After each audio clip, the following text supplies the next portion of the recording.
میرے صدیق اکبر اسلام کے پہلے خلیفہ، تمام انبیاء کرام علیہ السلام کے بعد انسانوں میں سب سے بڑا مرتبہ اگر کسی کا ہے تو حضرت ابوبکر صدیق کا ہے. یہ ساری باتیں جو ہم کر رہے ہیں دراصل یہی نعت مصطفیٰ ہے.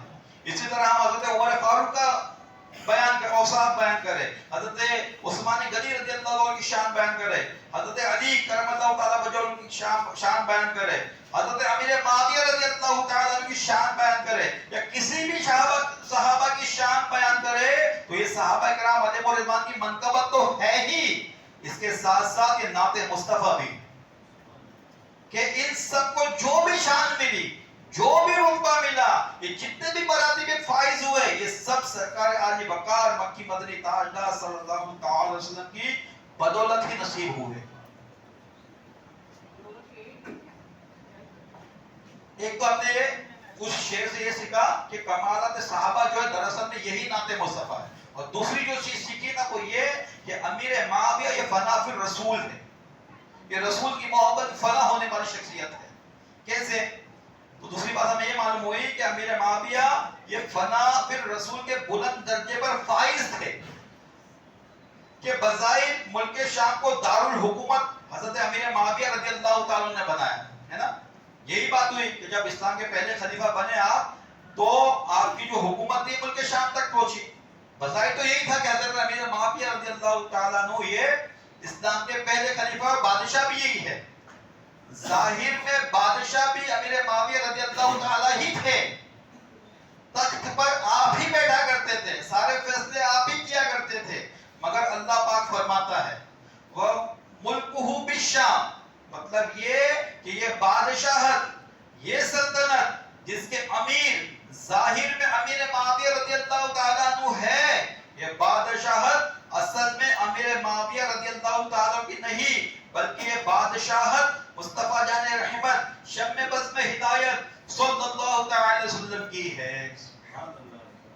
اللہ فرما رہا ہے قرآن مجید میں کہ یہ بادشاہ جو ہے بظاہر تو یہی ہے کہ امیر معاویہ اس کے بادشاہ ہے، مگر دراصل میں یہ مصطفیٰ جان رحمت صلی اللہ تعالی وسلم بادشاہ. یہ ایسے ہی ہے، مثال دی گئی ہے کہ جیسے آپ نے غزوہ بدر کا واقعہ سنا ہوگا نا. غزوہ بدر میں جب غیر مسلموں نے حملہ کیا تو پیارے آقا صلی اللہ تعالی وسلم نے ان پر کھاد پھینکی تھی، مٹی پھینکی تھی، کھاد پھینکی تھی. تو اللہ پاک نے قرآن مجید میں آیت نازل فرمایا.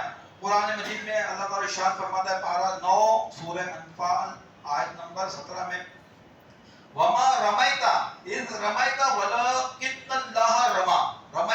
رمیت کہتے ہیں مٹی کو عربی میں.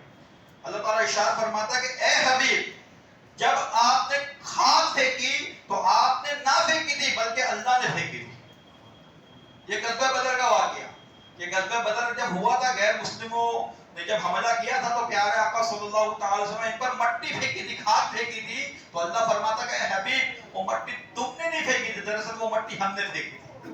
تو بالکل اسی طرح جس طرح امیر معاویہ رضی اللہ تعالی کو ملک شام کی بادشاہ دی گئی، یہ بالکل اسی طرح ہے جس طرح ملک بادشاہ دی گئی امیر معاویہ کو، لیکن دراصل میں بادشاہ جو ہے ملک شام کے یہ میرے آقا صلی اللہ تعالی علیہ وسلم. یہ ہے محبت کا بلند درجہ. سلطنت امیر معاویہ رضی اللہ تعالیٰ عنہ قائم فرمائے. آپ نے محنت کی، بادشاہ بنائے گئے، آپ اس وقت مقام تک پہنچے، کرسی پہ آپ کو بٹھایا گیا، بادشاہ آپ کر رہے اور رب فرمائے کہ یہ سلطنت امیر معاویہ کی نہیں بلکہ ہمارے محبوب صلی اللہ تعالی علیہ وسلم کی ہے. کیسے ہے؟ جو میں نے آپ کو ترتیب اور بتانے کی کوشش کی کہ پہلے مدینے سے دارالخلافہ مدینہ تھا، پھر کوفہ ہوا، کوفہ کے بعد یہ ملک شام تک اس انداز میں پہنچا. تو جو تورات شریف میں نعت لکھی گئی ہے کہ مکے میں پیدا ہو گئے، یہ بھی بالکل ظاہر ہو گیا.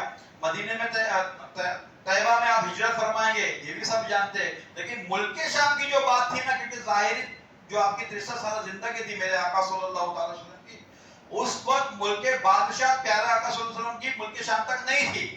لیکن یہ پیارے آقا صلی اللہ علیہ وسلم خلفائے راشدین کے بعد امیر معاویہ تک کے ذریعے یہ ملک شام تک پہنچ گئی. تو جو تورات شریف میں جو نعت لکھی تھی اس کی در اصل حقیقت یہ ہے کہ امیر معاویہ رضی اللہ تعالی عنہ کے ذریعے جو ملک بادشاہ ملی، دراصل میں یہ پیارے آقا صلی اللہ تعالی وسلم کے صدقے ملی. شعر ہے بہت پیارا کہ وہ جس سے روٹھے، وہ کون؟ امیر معاویہ. سنے امیر معاویہ کا مرتبہ، وہ جس سے روٹھے تو رسول اس سے روٹھ جائے. نبی سے اس طرح کی ہے قرابت معاویہ، خدا کے فضل سے ملی انہیں وہ عظمت گرا، کوئی نہ تول پائے گا جلالت معاویہ. سبحان اللہ، یہ شان ہے. اور دعوت اسلامی نے ہمیں ایک نعرہ بھی دیا ہے میرے معاویہ کی شان میں. کیا؟ سب نے سنا ہوگا. ہر نعرہ ہے، میں نعرہ لگاتا ہوں، آپ کو صرف اتنا بولنا ہے اور سمجھنا ہے کہ وہ نعرے کا مطلب کیا ہے. آپ کو کیا بولنا ہے؟ حضرت معاویہ. آئیے نعرہ لگاتے ہیں. میرے سنت میں ایک نعرہ دیا ہے دعوت اسلامی والوں کو، آپ سب کو بھی نعرہ دیا گیا. نعرہ لگاتے ہیں کہ خائب کبریا حضرت معاویہ، عاشق مصطفیٰ حضرت معاویہ، خوب رو و خوش ادا حضرت معاویہ، خوشنما و خوش لقا حضرت معاویہ، مخلص و باوفا حضرت معاویہ، با عمل بیریا حضرت معاویہ، جنتی بے شبہ حضرت معاویہ، با خدا با صفا حضرت معاویہ، خائف کبریا. حضرت معاویہ. صلو علی الحبیب صلی اللہ علیہ وسلم. یہ ہم نے دو چیز سیکھی اس نعت شریف کے اس اشعار سے. اب تیسری چیز جو سیکھنے کو ملی وہ یہ ہے کہ امیر معاویہ رضی اللہ تعالی عنہ کا ذکر یہ قرآن مجید سے ثابت ہے. اللہ پاک نے تورات میں جو اپنے محبوب صلی اللہ تعالی وسلم کی نعت بیان فرمائی، اس میں ذکر سلطنت یعنی حضرت امیر معاویہ رضی اللہ تعالی عنہ جو سلطنت دی گئی اس کا ذکر ہوا. اللہ پاک قرآن کریم میں فرما رہا ہے وہی آیت جو میں نے سب سے پہلی پڑھی جس کا بیان ہی شروع سے ہوا کہ حق کو باطل سے نہ ملاؤ. اچھا، یہ آیت نازل ہوئی تھی بنی اسرائیل پر. بنی اسرائیل کون ہے؟ یہ حضرت یعقوب علیہ السلام کی اولاد کو کہا جاتا ہے. یاد رکھیے گا، بنی اسرائیل حضرت یعقوب علیہ السلام کی اولاد کو کہا جاتا ہے. بنی اسرائیل سے اللہ پاک نے قرآن مجید میں ارشاد فرمایا جبکہ وہ تورات کے ماننے والے. قرآن مجید میں ذکر ہو رہا ہے کہ اے بنی اسرائیلو، اے بنی اسرائیل، اے تورات کے ماننے والوں، اے تورات کا دعویٰ بھرنے والوں، حق کو باطل سے مت ملاؤ. اور پھر اسی آیت کے اگلے حصے میں فرمایا کہ جو حق تورات میں بتائے گئے اسے چھپاؤ بھی مت. یہ ہم نے جو شروع میں سنے، جو شروع میں اسلام میں موجود تھے ان کو پتا ہوگا. تو اسی میں اللہ تعالیٰ نے قرآن مجید میں ارشاد فرمایا وَتَكْتُمُ الْحَقَّ وَأَنْتُمْ تَعْلَمُونَ. اور جو اللہ پاک نے حق تورات میں تحریر فرمائی ہے، ارشاد فرمایا ہے اے بنی اسرائیل تم اسے مت چھپاؤ. یعنی ہم نے محبوب صلی اللہ تعالی وسلم کی جو نعت تورات شریف میں بیان کر دی ہے انہیں بھی چھپاؤ مت بلکہ ان کا چرچا کیا کرو. اب ذرا غور فرمائیں، جب ہم تورات میں لکھی ہوئی نعت مصطفیٰ صلی اللہ تعالی وسلم کا چرچا کریں گے اور جھوم جھوم کر کہیں گے وَمُلْكُهُ بِالشَّامِ، کیونکہ یہ ایک شعر کا ٹکڑا ہے، آخری حصہ ہے جو ہم نے پہلے شعر پڑھا تھا تو اسی کے یہ حصہ ہے. تو جب ہم یہ نعت پڑھیں گے جو تورات شریف میں لکھی ہوئی ہے تو یہ بھی پڑھیں گے وَمُلْكُهُ بِالشَّامِ. تو یعنی ہمارے آقا کا مقام سلطنت ملک شام تھا.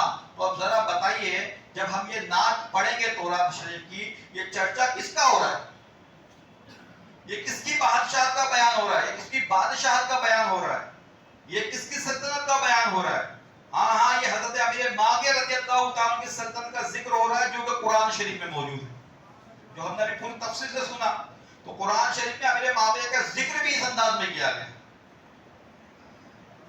اے صحابہ و اہل بیت، صحابہ اکرام ہے نا، یہ بڑی شان کے مالک ہیں.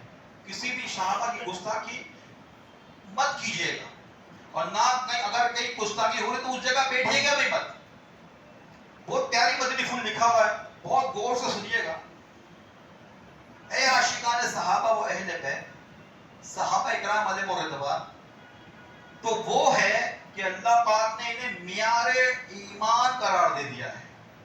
یہ سمجھ میں آیا؟ سمجھانے کی کوشش کرتا ہوں کہ اگر آپ اپنا چاہتے ہیں کہ آپ کا ایمان کس قدر مضبوط ہے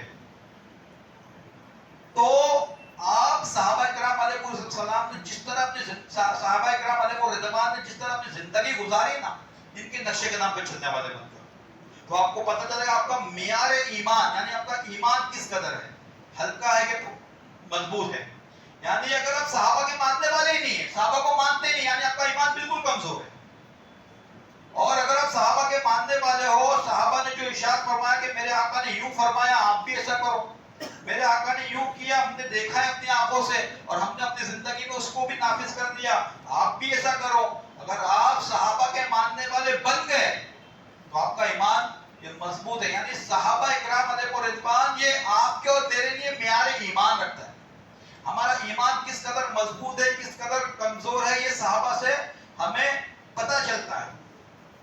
اللہ تعالیٰ نے قرآن مجید میں ارشاد فرمایا، پارہ 1 سورہ بقرہ آیت نمبر 137 میں اللہ تعالیٰ ارشاد فرماتا ہے پھر اگر وہ بھی یوں ہی ایمان لائے جیسا تم لائے جب تو وہ ہدایت پا گئے. تفسیر نعیمی میں لکھا ہوا اس آیت کی تفسیر، یعنی اے صحابہ، اللہ تعالیٰ قرآن مجید اپنے محبوب صلی اللہ تعالی وسلم کے صحابہ سے ارشاد فرماتا ہے کہ اے صحابہ قیامت تک جو شخص تمہاری طرح کا ایمان لائے، کیا فرمایا؟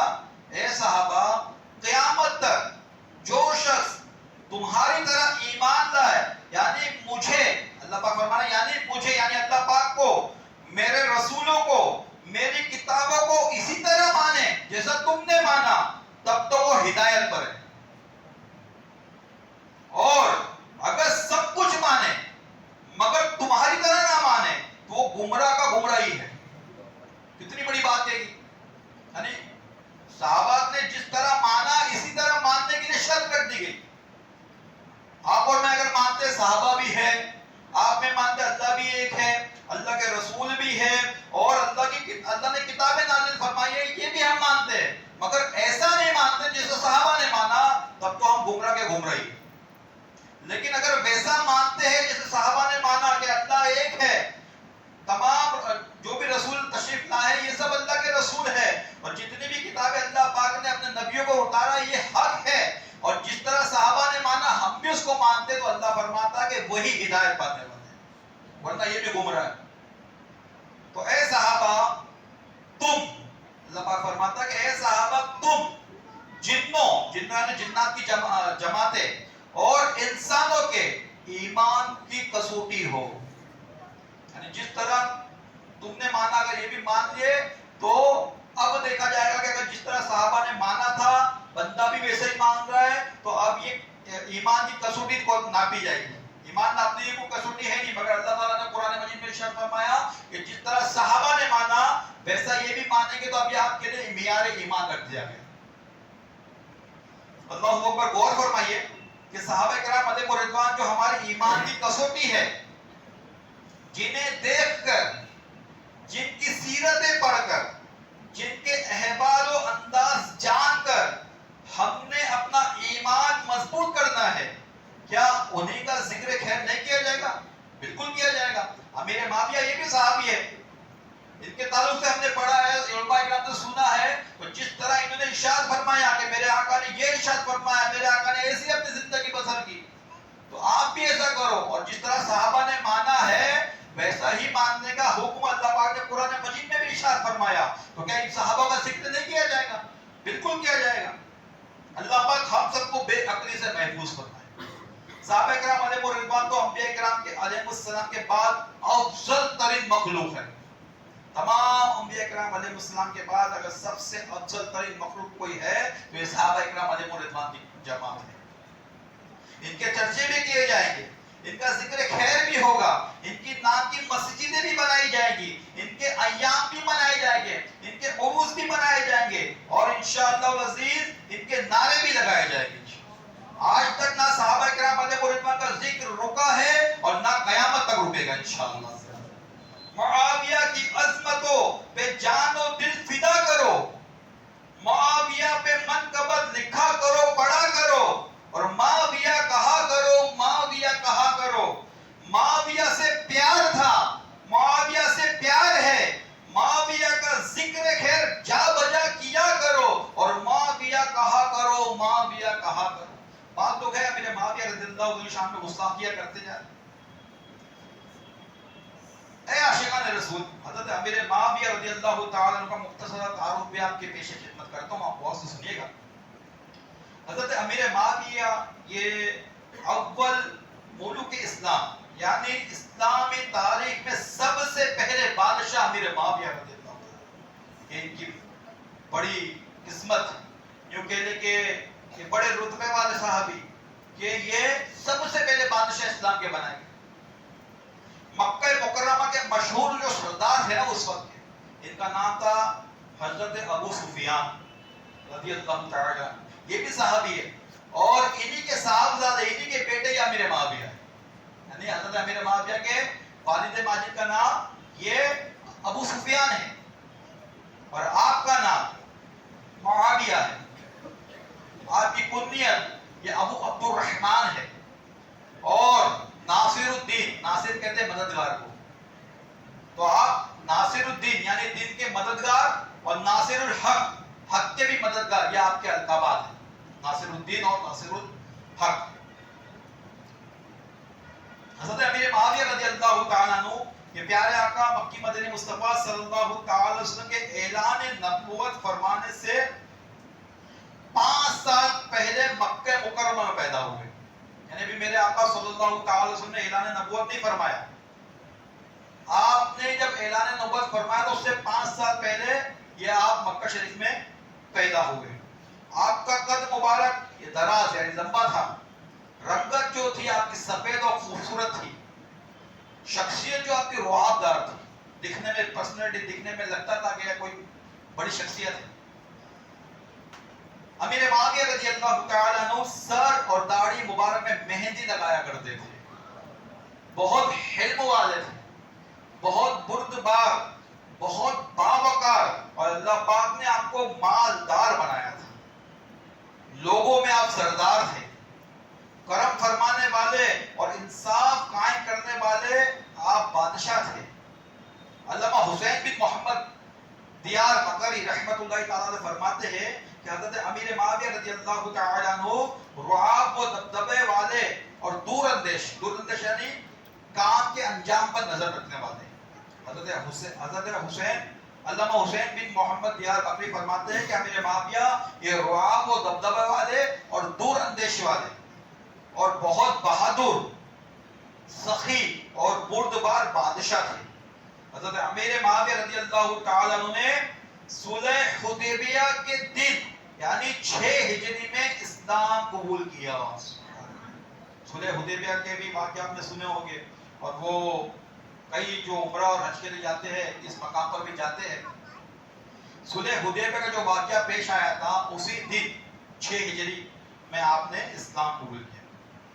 پیارے آقا مکی مدنی مصطفیٰ صلی اللہ تعالی علیہ وسلم کے انتہائی با اعتماد، یعنی پیارے آقا صلی اللہ علیہ وسلم آپ پر آنکھ بند کر کے بھروسہ کیا کرتے، انتہائی با اعتماد صحابہ کرام علیہ الرضوان جنہیں حضور اکرم نور مجسم صلی اللہ تعالی علیہ وسلم نے قرآن کریم کی کتابت یعنی لکھنے کی ذمہ داری دی تھی، ان میں سے ایک حضرت امیر معاویہ رضی اللہ تعالی عنہ بھی تھے۔ پیارے آقا صلی اللہ علیہ وسلم اپنے چند ایک صحابہ کو یہ اجازت دی تھی کہ جو بھی وحی نازل ہو، جو بھی قرآن شریف کی آیتیں نازل ہو، آپ اسے لکھ لیا کرو، تو ان میں سے ایک امیر معاویہ رضی اللہ تعالیٰ عنہ بھی تھا، یا کاتب وحی بھی آپ کو کہتے ہیں۔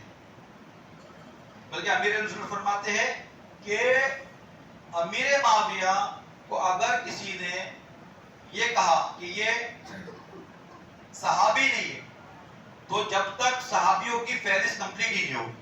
آپ نے ایک مدنی مذاکرے میں اس طرح سے فرمایا تھا کہ امیر معاویہ یہ بھی صحابی ہے، بلکہ یہ تو وہ صحابی ہے جو کاتب وحی ہے، جب وحی نازل ہوتی تو آپ فوراً لکھ لیا کرتے تھے، آپ کا اتنا بڑا مرتبہ ہے۔ تو امیر معاویہ یہ کاتب وحی بھی ہے، اور اللہ پاک کے حبیب صلی اللہ تعالی علیہ وسلم نے ان کو بھی اجازت دی تھی کہ جب بھی قرآن کریم کی کتابت یعنی لکھنے کا موقع ہے، جب بھی آیت نازل ہو تو آپ اسے لکھ لیا کریں۔ حضرت عبداللہ بن عباس رضی اللہ تعالیٰ عنہ فرماتے ہیں، بڑی پیاری بات لکھتے ہیں کہ ایک دن حضرت جبریل علیہ السلام یہ فرشتوں کے سردار بارگاہ رسالہ میں تشریف لائے، حاضر ہوئے، یعنی فرشتوں کے سردار نبیوں کی بارگاہ، نبیوں کے سردار کی بارگاہ میں تشریف لائے، حاضر ہوئے اور عرض کی کہ یا رسول اللہ صلی اللہ تعالی علیہ وسلم معاویہ کو میرا سلام کہیے۔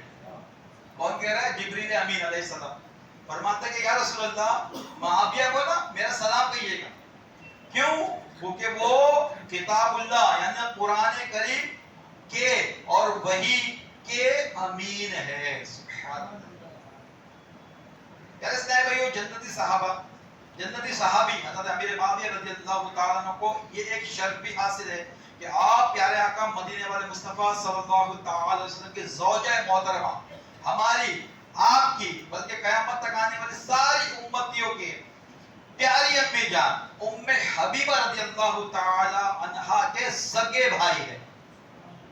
ام حبیبہ یہ پیارے آقا صلی اللہ علیہ وسلم کی ازواج مطہرات میں سے ایک زوجہ ہے, یعنی آپ کی اور میری پیاری امی جان ہے, ان کا نام ام حبیبہ ہے, اور ام حبیبہ کے سگے بھائی امیر معاویہ ہے, یعنی ابو سفیان کی شہزادی ام حبیبہ ان کے سگے بھائی ہیں امیر معاویہ. اس لیے علماء کرام حضرت امیر معاویہ رضی اللہ تعالیٰ کو خال المومنین, خال کہتے ہیں عربی میں ماموں کو, خال المومنین یعنی مسلمانوں کے ماموں جان کہتے ہیں. قیامت تک اب جتنے بھی ایمان والے آئیں گے, مسلمان آئیں گے, امیر معاویہ سب کے ماموں جانوں گے. کیوں؟ کیونکہ پیاری امی جان حضرت ام حبیبہ رضی اللہ تعالیٰ کے سگے بھائی.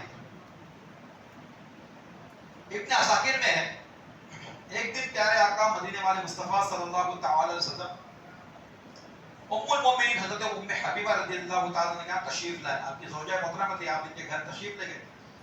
اس وقت جو ہے نا حضرت امیر معاویہ رضی اللہ تعالیٰ عنہ بھی وہیں پر تھے, آپ کے بھائی تھے وہیں پر موجود تھے, اور آپ یعنی ام حبیبہ رضی اللہ تعالیٰ عنہ ہمیں پیار بھی جان یہ امیر معاویہ رضی اللہ تعالیٰ عنہ کے سر میں کنگھی کر رہی تھی, بہن تھی بھائی کے سر کنگھی کر رہی تھی. پیارے آقا صلی اللہ تعالیٰ وسلم نے یہ نظارہ دیکھا, جب یہ پیار بھرا انداز دیکھا نا تو کہنے لگے, فرمایا کہ اے ام حبیبہ کیا تم معاویہ سے محبت کرتی ہو؟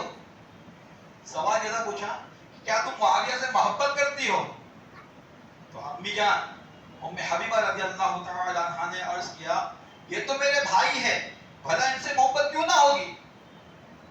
مالک جنت صاحب کوثر صلی اللہ تعالی وسلم فرمایا کہ اے ام حبیبہ سنو, اللہ اور رسول بھی معاویہ سے محبت کرتے ہیں. حضرت ابو دردہ کی ایک روایت ہے, آپ لکھتے ہیں سرکار عالی وقار مکی مدنی تاجدار صلی اللہ تعالی علیہ وسلم فرمایا, میرے آقا صلی اللہ تعالی وسلم ایک مقام پر ارشاد فرماتے ہیں. یہ لکھنے والی جو ذات ہے یہ ابو دردہ رضی اللہ عنہ, یہ بھی صحابی ہے, انہوں نے لکھا ہے.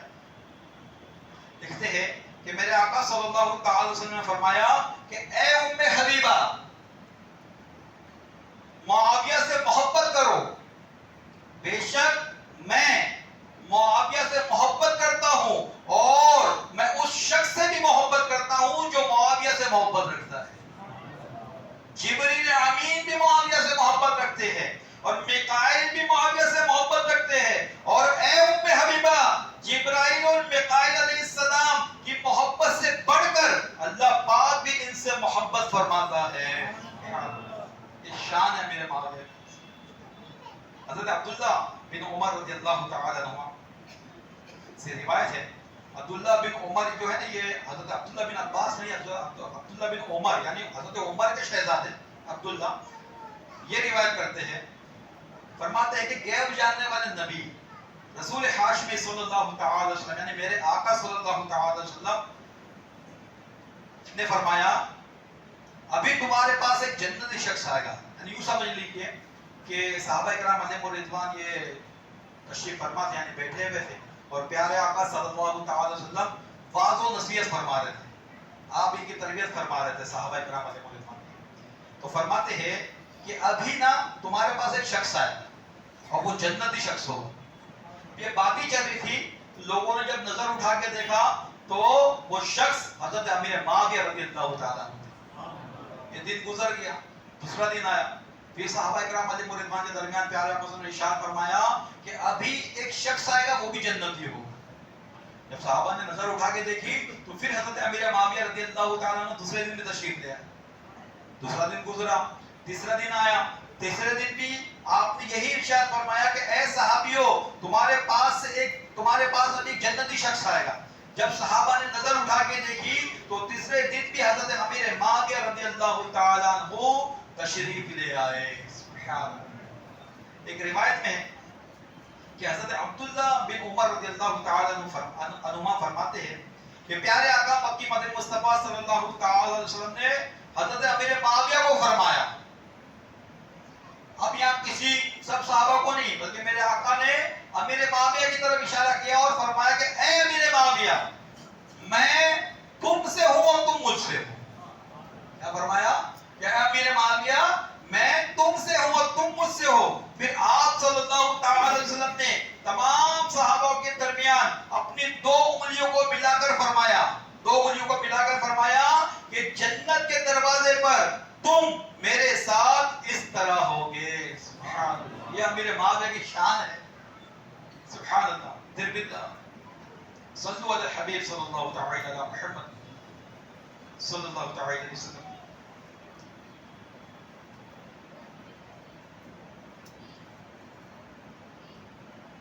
صلو علی الحبیب صلی اللہ تعالی علی محمد. حضرت ابن بریدہ رضی اللہ تعالیٰ عنہ فرماتے ہیں ایک مرتبہ امام حسن مجتبی رضی اللہ تعالی عنہ حضرت امیر معاویہ کے رضی اللہ تعالیٰ عنہ کے پاس تشریف لائے. یعنی امام حسن مجتبی یہ نواز رسول ہے, حضرت علی کے شہزادے ہیں, یہ امیر معاویہ رضی اللہ کے پاس تشریف لائے. حضرت امیر معاویہ رضی اللہ تعالیٰ نے امام حسن مجتبی رضی اللہ عنہ سے کہا کہ آج میں آپ کو وہ نذرانہ پیش کروں گا جو کبھی کسی نے دوسرے کو نہ کیا ہوگا. بادشاہ ہے بن کے امام حسن رضی اللہ کی بارگاہ میں عرض کر رہے ہیں کہ آج میں آپ کو وہ نذرانہ پیش کروں گا جو آج تک کبھی کسی نے کسی کو نہیں دیا. پھر حضرت امیر معاویہ رضی اللہ تعالی عنہ نے 4 لاکھ درہم آپ کی بارگاہ میں پیش فرمائے.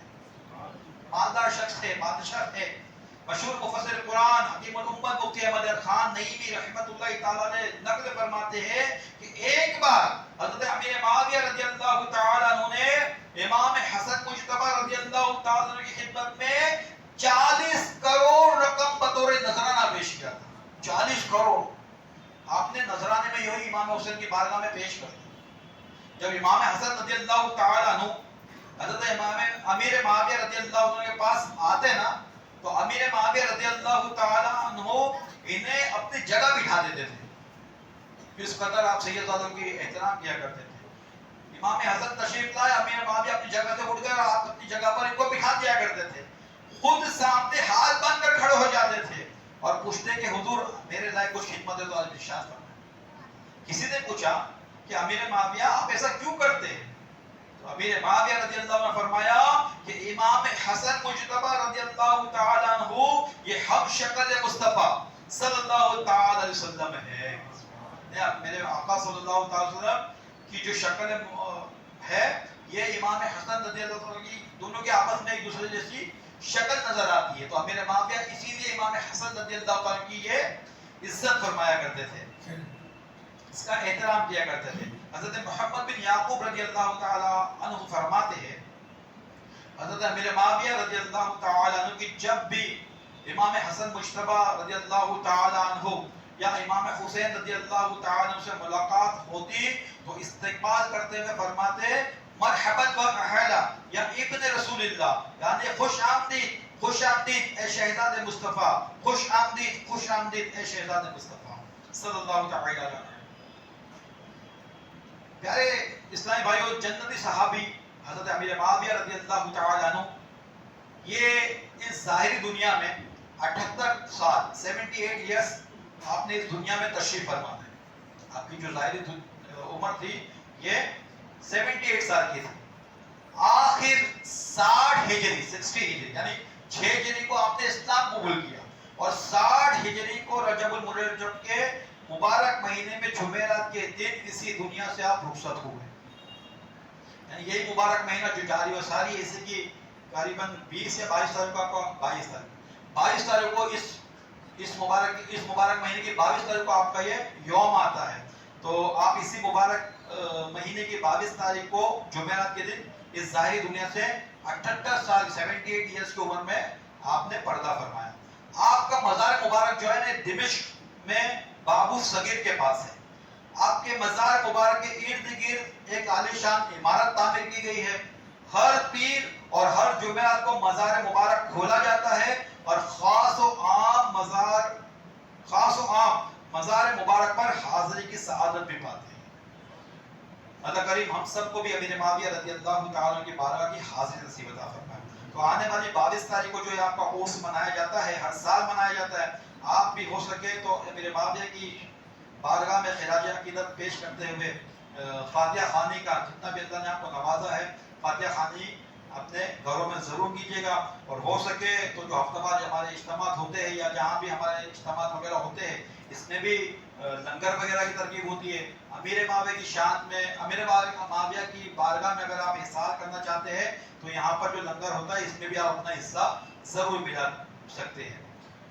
دو فرامین مصطفیٰ بھی سن لیتے ہیں کہ جو جمعہ کے روز ناخن ترشوائے یعنی کاٹے، اللہ پاک اس کو دوسرے جمعہ تک بلاؤں سے محفوظ رکھے گا، اور 3 دن زیادہ یعنی 10 دن تک، یعنی ایک جمعہ کو اگر کسی نے ناخن ترشوایا یعنی کاٹا تو آئندہ جمعہ بلکہ 3 دن زیادہ یعنی 10 دن اللہ پاک اسے بلاؤں سے محفوظ فرمائے گا۔ نمبر 2، جو جمعہ کے دن ناخن ترشوائے یعنی کاٹے، اللہ پاک اس سے بیماری کو دور کر دے گا اور شفا داخل فرمائے گا۔ اے عاشقان رسول، جمعہ کے دن ناخن کاٹنا ہی مستحب ہے۔ ہاں اگر زیادہ بڑھ گئے ہو تو جمعہ کا انتظار نہ کیجیے۔ روایت میں ہے کہ ہاتھوں کے ناخن کاٹنے کا جو طریقہ بیان ہوا اس کا خلاصہ پیش خدمت ہے، یعنی جو ہاتھوں کے ناخن کاٹنے کا طریقہ کتابوں میں لکھا گیا، اس کا طریقہ یہ ہے کہ پہلے سیدھے ہاتھ کی شہادت کی انگلی، سیدھے ہاتھ کی شہادت کی انگلی سے شروع کر کے ترتیب وار چھوٹی انگلی سمیت ناخن کاٹے۔ پہلے شہادت سیدھے ہاتھ کی سیدھی انگلی سے شروع کرے، اس کے بازو والی، پھر اس کے بازو والی، اور یہ آخر میں چھوٹی انگلیوں کو کی انگلی کے ناخن کو کاٹے، انگوٹھے کو چھوڑ دے۔ پھر الٹے ہاتھ پہ آ جائے، الٹے ہاتھ کی چھوٹی انگلی سے شروع کرے، اس کے بازو والی، اس کے بازو والی، پھر اس میں یہ بازو والی، پھر انگوٹھے کے ناخن کاٹتے ہوئے پھر آخر میں سیدھے ہاتھ کے ناخن کا جو انگوٹھے کا ناخن ہے اسے کاٹ دے۔ یہ طریقہ کتابوں میں ناخن ترشوانے کا لکھا گیا ہے۔ پیروں کے ناخن کاٹنے کا کوئی طریقہ کی ترتیب وار نہیں ہے، بہتر یہ ہے کہ سیدھے پاؤں کی چھوٹی انگلی سے شروع کر کے ترتیب وار انگوٹھے سمیت ناخن کاٹ لیجیے۔ یعنی سمجھ لیجیے آپ کا پیر ہے تو سیدھے پیر کے چھوٹی انگلی سے شروع کرے، ترتیب وار کاٹے۔ اب ایسے پیروں کے ناخن کی بھی کاٹنا ہے سیدھے پیر کے، اور پھر دوسرے پیر کے الٹے پیر کے ناخن سے شروع کر کے چھوٹی انگلی پر ختم کرنا ہے، یعنی یوں آپ کو چاند نما بنانا۔ یہ پیروں کا طریقہ ہے، اور جو اس نے پہلے ارشاد کیا وہ ہاتھوں کی انگلیوں کے ناخن کاٹنے کا طریقہ ارشاد عرض کیا گیا۔ ناخن کاٹنے کی باقی سنتیں اور آداب تربیتی حلقوں میں بیان کیے جائیں گے، لہٰذا ان کو جاننے کے لیے تربیتی حلقوں میں ضرور شرکت فرمائیں۔ 2 فرامین مصطفیٰ میرے آقا صلی اللہ علیہ وسلم کے 2 فرمان ہیں، اسے بھی سن لیتے ہیں۔ نمبر 1، اللہ پاک ہر شب جمعہ یعنی جمعرات اور جمعہ کے درمیانی رات ابتدا سے لے کر آخر تک دنیا کی طرف خاص تجلی فرماتا ہے، اور فرشتوں کو حکم دیتا ہے کہ جو یہ اعلان کرتے ہیں کہ ہے کوئی مانگنے والا میں اسے دوں، ہے کوئی توبہ کرنے والا میں اس کی توبہ قبول کروں، ہے کوئی مغفرت چاہنے والا میں اسے بخش دوں۔ نمبر 2، جو شخص جمعہ کے دن نماز فجر سے پہلے 3 بار استغفر اللہ الذی لا الہ الا ہوا واتوب الیہ پڑھے، اس کے گناہ بخش دیے جائیں گے اگرچہ سمندر کی جھاگ سے بھی زیادہ ہو۔ تو نماز جمعہ سے پہلے، جمعہ کے دن فجر کی نماز سے پہلے یہ 3 بار پڑھنے کا تو انشاءاللہ اس کی فضیلت بھی حاصل ہوگی انشاءاللہ۔ آئے دعوت اسلامی کے ہفتہ وار سنتوں پر اجتماع میں پڑھے جانے والے 6 درود پاک اور 2 دعائیں مل کے پڑھنے کی سعادت حاصل کرتے ہیں۔ سب سے پہلے شب جمعہ کا درود اور اس کی فضیلت سن لیتے ہیں۔ بزرگوں نے فرمایا جو شخص ہر شب جمعہ یعنی جمعہ اور جمعرات کی درمیانی رات اس درود شریف کو پابندی سے کم از کم 1 مرتبہ پڑھے گا، موت کے وقت سرکار مدینہ صلی اللہ تعالی علیہ وسلم کی زیارت کرے گا، اور قبر میں داخل ہوتے وقت بھی یہاں تک کہ وہ دیکھے گا کہ سرکار مدینہ صلی اللہ تعالی علیہ وسلم اسے قبر میں اپنے رحمت بھرے ہاتھوں سے اتار رہے ہیں۔ بسم اللہ الرحمن الرحیم، اللہم صلی وسلم وبارک علی سیدنا محمد النبی الامی الحبیب العالی القدر العظیم الجاہ وعلی آلہ وصحبہ وسلم. تمام گناہ معاف. حضرت انس رضی اللہ تعالی عنہ سے روایت ہے کہ تاجدار مدینہ صلی اللہ تعالی علیہ وسلم نے فرمایا جو شخص یہ درود پاک پڑھے اگر کھڑا تھا تو بیٹھنے سے پہلے اور بیٹھا تھا تو کھڑے ہونے سے پہلے اس کے گناہ معاف کر دیے جائیں گے. اللہم صلی